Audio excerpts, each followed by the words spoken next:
Relationships. There are many relationships. There are those you have between spouses, children, friends, pets, professionals, people on the street, people in stores. Relationships are quite important. How you relate to one another is a function of how actually the one above can relate to you. So I like to give my insight on the following. When you're with someone, when you're speaking with someone, be present. Be a compassionate listener. I suggest taking my meditation to get into a piece of harmony and tranquility that will, of course, start your day and provide you with the mind space to focus on being present totally when you interrelate. Many people who communicate actually are not communicating, they're communicating. And that means you speak and the other person may or may not speak because you're only listening to yourself.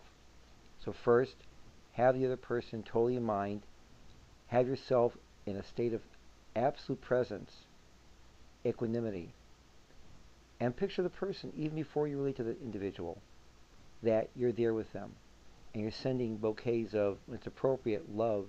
You're sending bouquets of camaraderie. You're sending bouquets of friendship, felicity, all forms of salutation that is appropriate in your language and culture. I suggest looking the other person in the eye and focusing on the other person not as just a purely physical entity, but a divine spirit animating the individual and connecting to that divinity and appreciating the other person as a divine, walking, intelligent being with whom you communicate on one or more levels. When it comes to a spouse, of course, there's a greater connection, a sense of, I give all to you. That's the beginning of love. All of my love, all of my kindness is focused upon you. When it comes to a child, I'm there for you. I succor you. I provide. I want to help you grow and become the person I know you can become. When it comes to I love you, how do you say I love you? I love you. I love you. Oh, I love you. Is it with feeling, or is it a perfunctory repetitive act that takes on the meaning of the moment, the feeling du jour, without the history behind the courtship, the history behind how you met, the history of how you relate and have committed to one another? That commitment, that intensity, involved in even daily mundane interactions, can turn a lackluster relationship into a loving, meaningful, bonding relationship, transcending time and space and providing an insight into the divine purpose that you have and your spouse. When it comes to the milkman, the postman, it's a little different. Hi, how are you? You know, I really appreciate the fact that you brought my mail today.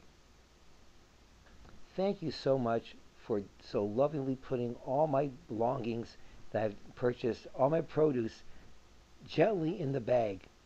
That was very kind of you. I know it's your job. Obviously, this is a behind the scenes to yourself, but to engender in yourself a sense of total appreciation for every act someone does for you.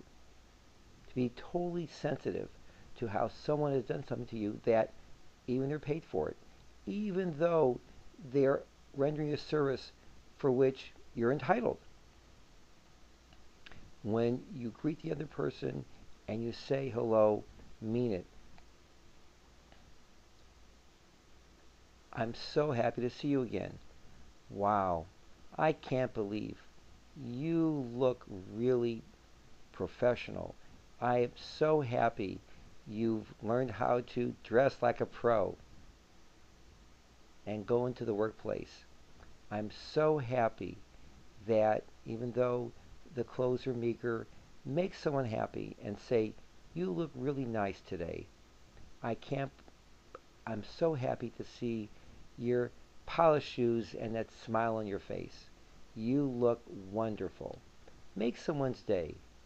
And when you make someone's day, the person goes off feeling really good, and you go off feeling, I've helped another human being with a gratuitous act of kindness. Thank you for tuning in. Have a wonderful day.